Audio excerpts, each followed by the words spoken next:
The Al-Aqsa Mosque is considered the third holiest site in Islam, after the Kaaba in Mecca and the Prophet's Mosque in Medina. Al-Aqsa Mosque has a complete constructive history in itself, which is related to the rise and fall of nations and the arrival of prophets.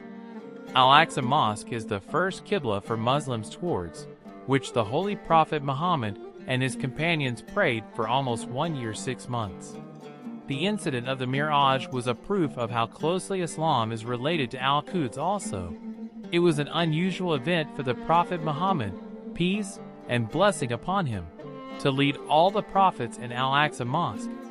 Therefore, Jerusalem is the holiest place for the Islam, Christianity and Judaism. This area has been the residence of prophets, where countless prophets were sent to guide the mankind.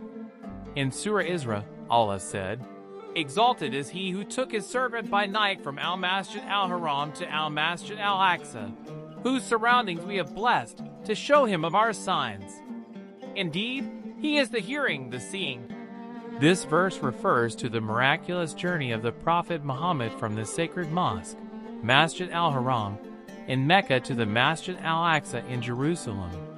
In the blessed hadith, Prophet Muhammad described the virtues of Al-Aqsa. It is narrated on the authority of Hazrat Abu Zar Ghifari that he asked the Prophet Muhammad, "O Messenger of Allah, which mosque was the first to be built on this earth?" He said, "Masjid Haram." Then he asked, "Which mosque was built after that?"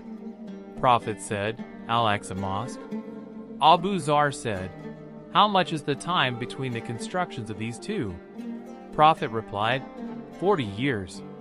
There are hadiths that highlight the virtues of praying at Al-Aqsa Mosque. One such hadith is reported in Sahih Muslim, where the Prophet Muhammad said, "A prayer in this mosque of mine in Medina is better than 1,000 prayers elsewhere, except for the sacred mosque in Mecca, and a prayer in the sacred mosque is better than 100,000 prayers elsewhere, and a prayer in Al-Aqsa Mosque is better than 1,000 prayers elsewhere." It was built 40 years after Al-Masjid Al-Haram in Mecca. There is a difference of opinion amongst scholars as to who exactly built Al-Masjid Al-Aqsa, with some scholars and historians asserting the view that Al-Masjid Al-Aqsa was built by Prophet Adam, and others opining that it was built by Prophet Ibrahim. It has also been rebuilt, renovated and expanded many times in the history of Islam.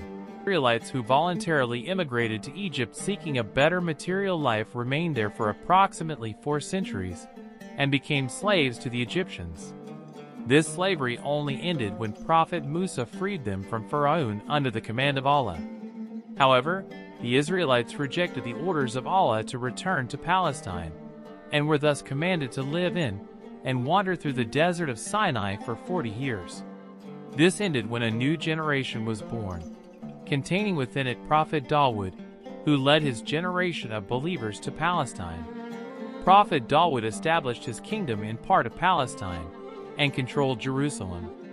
His son Prophet Suleiman rebuilt Al-Masjid Al-Aqsa with the help of the local indigenous population, and next to it he built the ruler's palace. Therefore, it is known from the hadiths and historical traditions that Beit al-Maqdis was built repeatedly in many phases and periods, and it was rebuilt by many prophets.